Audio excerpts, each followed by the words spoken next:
Hello and welcome to the first edition of Route 664, the road to human kindness.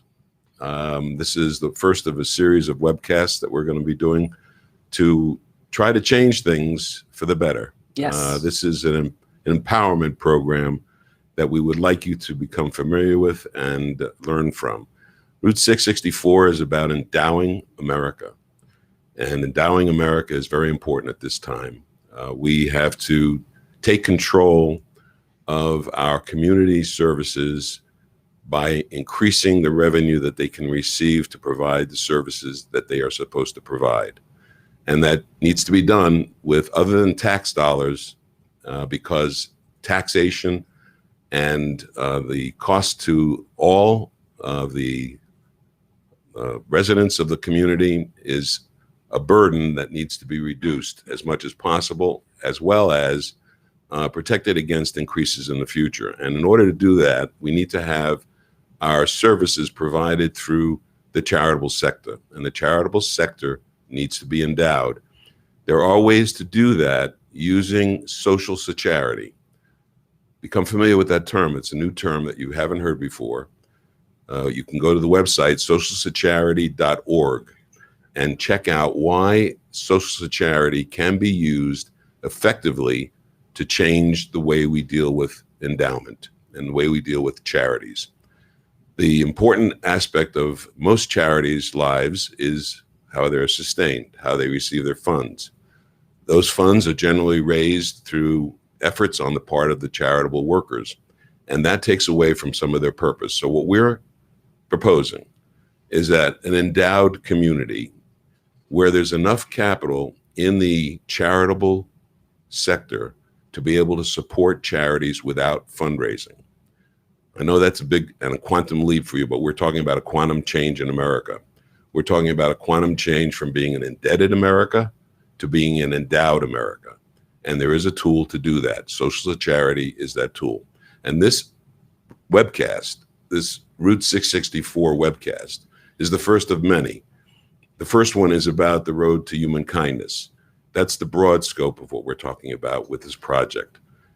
We hope that you'll become part of it, that you'll check out the website, socialcharity.org, find out more about how this works and why it's going to work at this particular time in our history. This is a very big project that needs to be given a lot of attention by the general public. It's something that's been there for over 50 years, but we haven't been using it. And it was given to us by Congress in 1969. They allowed us to do the things that we're talking about on social charity. So please check out the website. My guest host, Wanda. Quick question. Wonderful. What am I doing here? That's it. Well, I'm just the everyday man. You're the muse. With a lot of questions. Yes. Why is it that it's taken us 50 years to figure this out? That's always been my big question. It hasn't been 50 years for the ultra wealthy in the country. The ultra wealthy have been using these devices for a very long time, but it's very limited use in this particular point. And so now that we have technology that allows us to do a lot more of the calculations that are necessary in order to have these projects work properly, it's available now to the general public. And there are advisors now who work with this. I'm a chartered advisor in philanthropy, and that's one of the reasons why this show is so important to me. As a chartered advisor in philanthropy, I want to make sure that the community is philanthropically sound, right, and that the people are using the philanthropic planning devices that are available. So we need more advisors to get out there and spread the word as well. So right now there's 2,200 that have a designation called the Chartered Advisor in Philanthropy, and we expect that there should be at least 200,000 at some point. So let's get started. Pretty big deal, yes.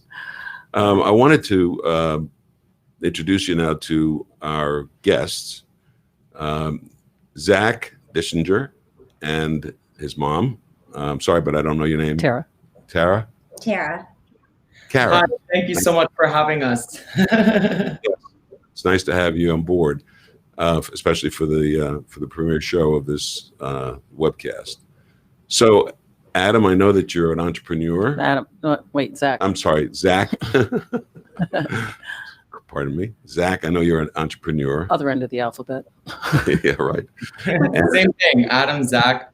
What's important is philanthropy, and you mentioned entrepreneurship, and this Route 664 and this philanthropic work that everyone is trying to get out there has been my mission statement for the past 3 years. And I am an entrepreneur, but at heart, I am a philanthropist, and I like to help my community and voices that aren't heard. So I think it definitely pertains to what you and Wanda are talking about so far.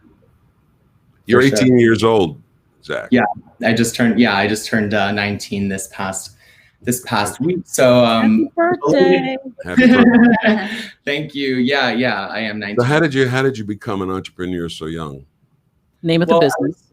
I was involved with theater, and that's how I really discovered my love of transformation and makeup, because when I put on makeup, I feel 1,000 times better. I feel 1,000 times more comfortable. And as soon as I discovered that was my tool to express myself, I wanted to help others. So I became a makeup artist and became a bridal makeup artist. And I started taking clients. And after I really couldn't find products that worked for me, I stole my mom's makeup and put it in the kitchen and mixed it around. And I met with chemists. And this is over the course of 2 years. Okay. And we finally launched. What's the name of the business, Zach? It's called Formula Z for Zach. Formula Z. Okay. And we launched online with 6 lipsticks, but from the start, we've been aligned specifically with the Trevor Project. And who the Trevor Project is, they are the largest crisis intervention and suicide prevention organization for LGBT youth, specifically from 13 to 24. So from the start, we've specifically aligned with them to support and protect the LGBTQ community by giving 30% of our net proceeds on 2 of our Mission Z products back to their life-saving work. And so far, we've had a terrific response, and especially when people are, when people understand what Mission Z is and the resources that could help them. The reason why I partnered with the Trevor Project is because they specifically help me in expressing myself and being comfortable with who I am. So when other consumers can understand that there's a resource out there that can help them, it makes every single lip gloss worthwhile, because it really does. It really does. So that's why. How serious? Let me ask you a question about the Trevor Project. How serious is the problem? How serious is the problem? 40%.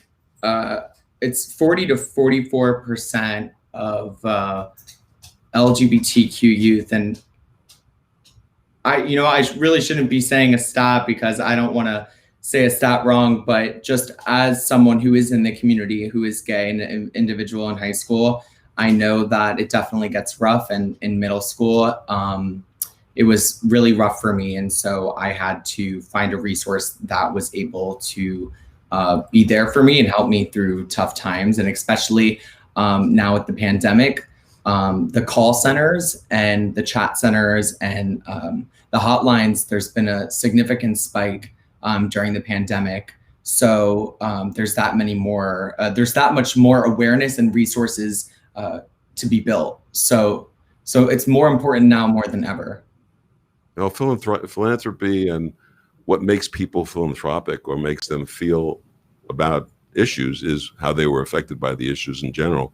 That happens in a lot of the cases where people have built an endowment for cancer research or whatever touches them, and obviously that's been effective in your situation as well. So, Tara. Tara.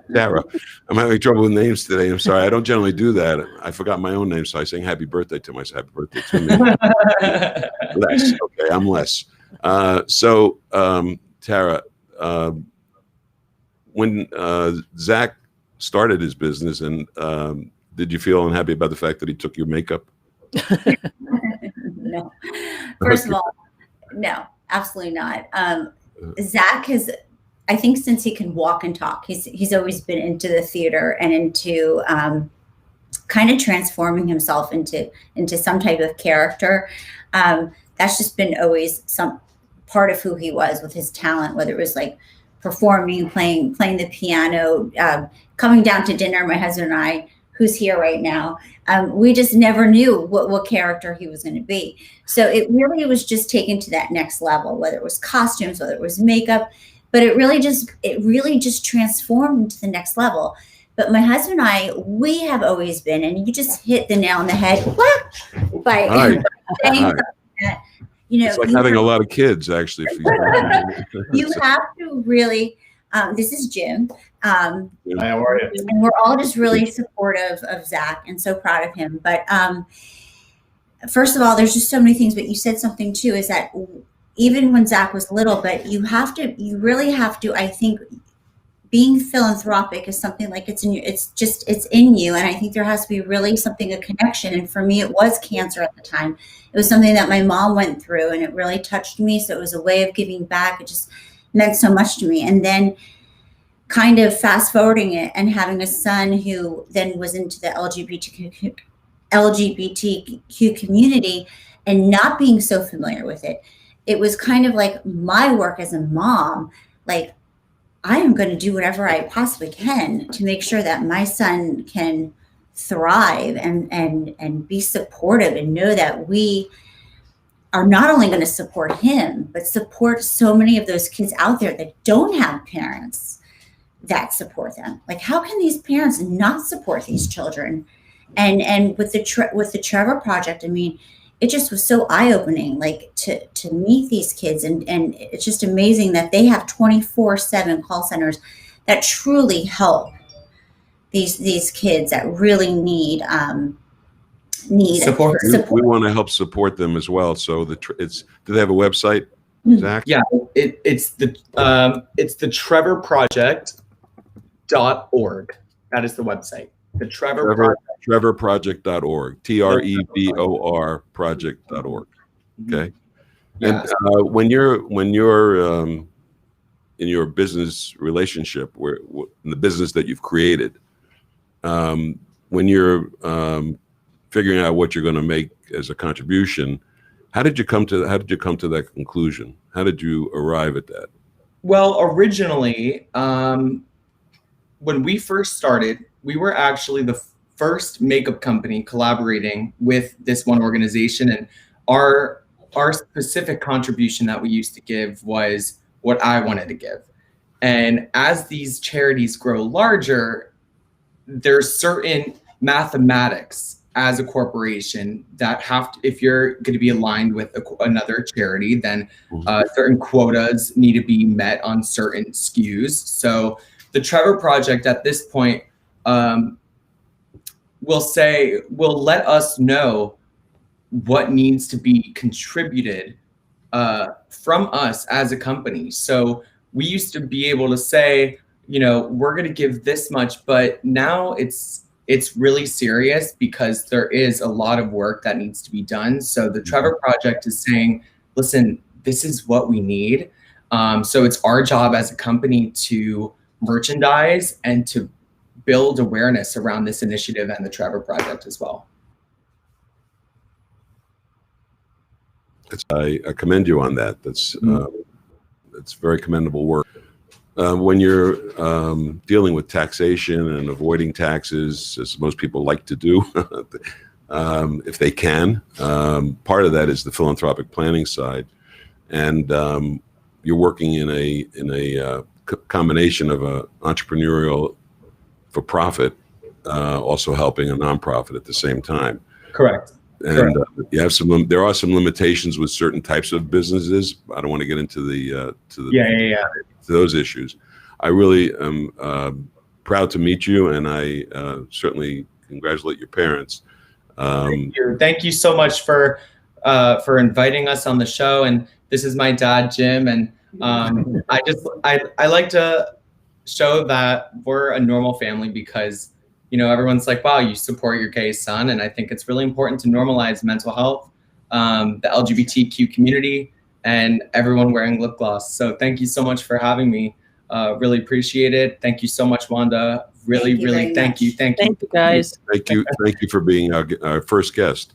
That is awesome. Thank you so much. A memorable guest. Thank you very much, Zach. Thank you. guys, stay safe. All right. Thanks. Take care. Bye-bye. Stay Bye. safe.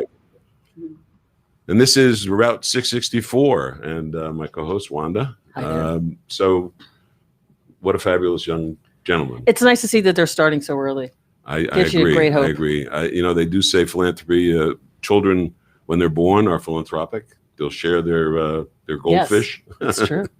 Until they're taught maybe differently, and hopefully we can maintain that philanthropic spirit from their youth to their senior years. I'm a firm believer of it, give and take. If you give, you get. So you got to give if you want to give. You got to give, and this is the time that we need as much help as we can get in the charitable sector. We also want to stress again that we're talking about endowing the charitable sector. We want to endow America, and endow America using social security, a new term that you haven't heard before. Yep. But you need to become familiar with. Go to the website, socialsecurity.org. That's social security. That's just changing from Social Security, which is CU, to CHA. So it's socialsecurity.org.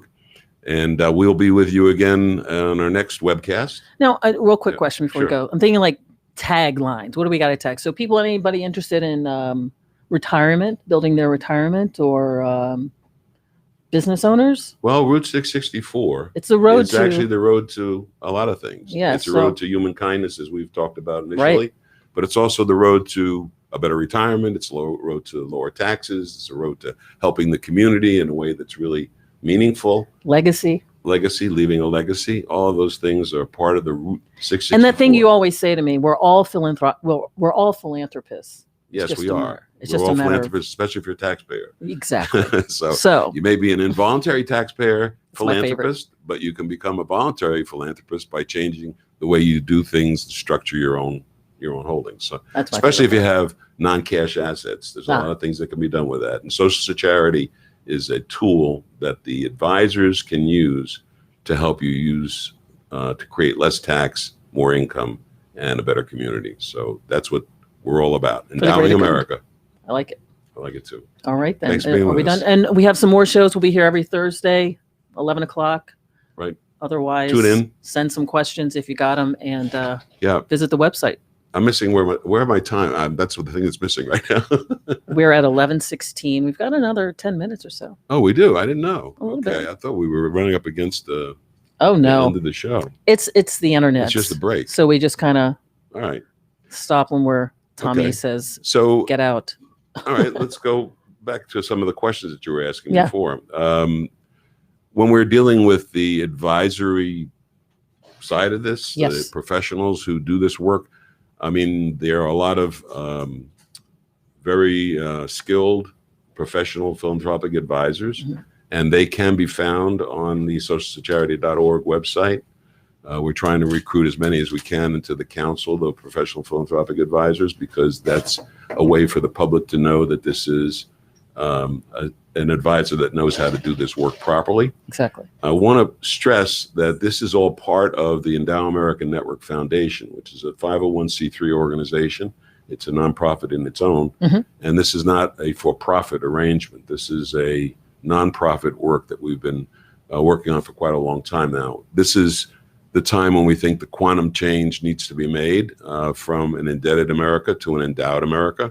And to do that, we need the cooperation of taxpayers, America. Americans, people who are interested in seeing their communities better served, and where their nonprofit organizations don't have to struggle so much to raise money. We see that all the time. And the other thing, I did want to bring out one other portion of this, and that is we have become affiliated with other nonprofits that are using Social Security now. Great. One of them is Safe Schools, Great Schools, and what their purpose is to help endow public schools and any school actually, but for purposes of endowing public schools. Any schools? What particular schools in the area that? Well, we can look they to were maybe? working on endowing the schools up in Aventura and Sunny Isles Beach as their primary objective to start with, but they're branching out into other parts of the county. And we've been, we're interested in seeing that the schools are safe. And that means having the funds to be able to deal with the problems of safety. And Is that physical and mental? I mean, how yes, does that? it belongs in every category. Okay. And so what happened, what we're stressing is that there should be a triage available for those problem students, so that this all actually started with Parkland and what happened with that young man who created that havoc. That's kind of a war, unfortunately. It's an internal war. But we need to stop that kind of a war. And the way to do that, we believe, is by having funding available to provide a triage of medical, legal, and educational professionals to work with problem students and see if they can help them resolve the issues that they're having and put them back into the school society as a viable member of that society. What we would like to avoid is the problems that come about when kids are neglected in that way, and they fall by the wayside, and then they come back and become a problem. In any case, that's safe schools, great schools, and that requires all of these concepts. Anything that we're doing on the charitable side needs to be funded properly. It needs to be endowed, and the reason why the endowment is so important is so that the continuous support, financial support, is there for the project to do its work properly. And anytime there's stress about money, having to go out and raise money, it becomes an issue. So, I mean, somebody has to organize the bake sale. Somebody has to, and volunteers are hard to find these days. Especially these days, yeah. Because everybody's got their own issues, and a lot of people are not doing volunteer work. So we encourage volunteerism. We encourage, if you can't give financially, give of your time, become a volunteer. Time is a precious commodity. Very. And it has to be managed properly. But I will tell you this, that when you do this voluntary work, when you do work with philanthropy, you feel better in general. It's true. And there's actually statistics that prove that people that are givers actually are healthier, live longer, and can give more. So that's the thing. You live longer, you give more, and then if you do it properly with social charity, when something happens to you, then you're going to leave a very good gift behind. Yeah. And I think that's the premise that people need to understand, that in 1969, when Congress made Section 664 available, the one that we talk about when we say Route 664, that section of the tax code is a bargain that the Congress offered to the American people, which most people don't even know about. And that is that if you do something for charity when you pass, you'll have lower taxes while you're alive. And that's a fairly simple bargain. That's a fairly simple concept to understand. And Congress understood that in 1969, after the Great Society of Lyndon Johnson, because they said this can't be sustained forever. And so we need to have something to replace it. And the way to replace it is to build the charitable sector and make it have charitable wealth sufficient to be able to deal with some of these problems. And that has to do with the issues of healthcare. It has to do with education. It has to do with things that cost money, that rather than have it be paid by taxes, which is having a flow through to a third party, you can make these contributions directly to the nonprofits that you want to work with and that you think you can help in your community. And get involved. Get involved in those projects. Don't just support them financially. Understand what that's doing. And that's really what the real true meaning of philanthropy is. Charity and giving are other terms that are like it. You can give $1 to a panhandler. That's a form of charity. You can make a gift into, send a $20 check to the American Cancer Society. That's giving. But philanthropy is truly getting involved in the process, understanding what the organization is doing, how they're doing it, what their needs are. And I commend Zach for the work that he's doing, because he's actually doing that in its highest level. Right. He is involved in the nonprofit organization that he's supporting. He's seeing what they're doing. He's seeing what their needs are. And all of that combines to make him a very successful individual. Yeah. and And feeling so good young. about it, feeling very good about himself. I think it's excellent. One more question. How is this good for charities?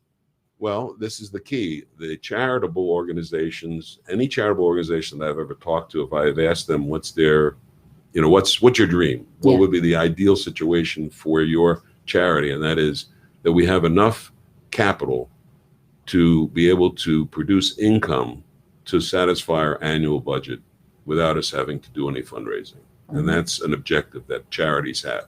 How did they get to that objective? They need to get, because most nonprofit organizations are raising money for today. They need the money to work today. And what we're saying is this is a way for you to build for the future, but also you can create and design these devices so that they provide for current support. So the charities should be very interested in this, because working with a professional philanthropic advisor gives them an advantage that they don't really have internally. They can't do the financial planning that's necessary with their donor in order for them to maximize a gift to themselves. That's a conflict of interest. So what we're saying is that the advisory community, the professional advisors that are out there, the people that know how to do this social charity planning, the CAPs, the CAPs, those, not to be confused with CPAs, CAPs, that benefit to the public that's available today is what we believe will be the key to endowing America. If people understand Section 664, know what it is, just like you've heard the terms 401k. Yep. It's probably Section 529. If you're in the real estate business, it's Section 1031. If you're in the life insurance business, it's Section 1035. All of these things, these names that we've come to know, are actually sections of the tax code. 401k is that section of the tax code that says if you do this way, you'll be able to create a retirement program for yourself. And your familiarity with 401k is because it's been repeated and you've heard it over and over. And that's the purpose of Route 664. We want you to get familiar with the term 664, Section 664. It's a section of the tax code that allows you to increase your income, allows you to reduce your taxes, and also provides for the community by planning for large gifts at your demise. And that's just one part of the way that the planning is done. It can have a lot of different variations, and that's why it's important to work with an advisor that understands all of those nuances of the planning situation. So this program, this webcast, the first of many, we hope will introduce you to that concept. Social charity, the concept of Section 664, how it can be used by the public, how it can be used by everybody, whether you are wealthy, ultra wealthy, just rich, or if you want to be wealthy, affluent, if you own any property, if you're trying to avoid taxation on capital gains transaction, if you're trying to reduce your income tax, if you want to avoid estate taxes, these are all things that are allowed and built into this Section 664 planning, social charity planning.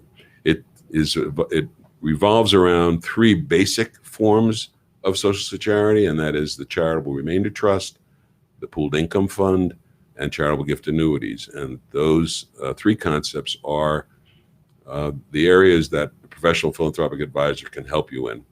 And so we suggest that you investigate this, that you learn about it, that you study what is available and see whether or not it's available to you, whether or not it's something that you can use, whether it's a benefit to you. You can't use it unless you know about it, so we're going to help you learn about it. That's the program 664, Route 664. Get on board. Yeah. So we'll see you next Thursday, 11 o'clock, same bat channel, bat time. Thank you, Miami Community Newspapers, for letting us be here. And I think that's it for now. Okay. Thanks, Tommy. Thank you.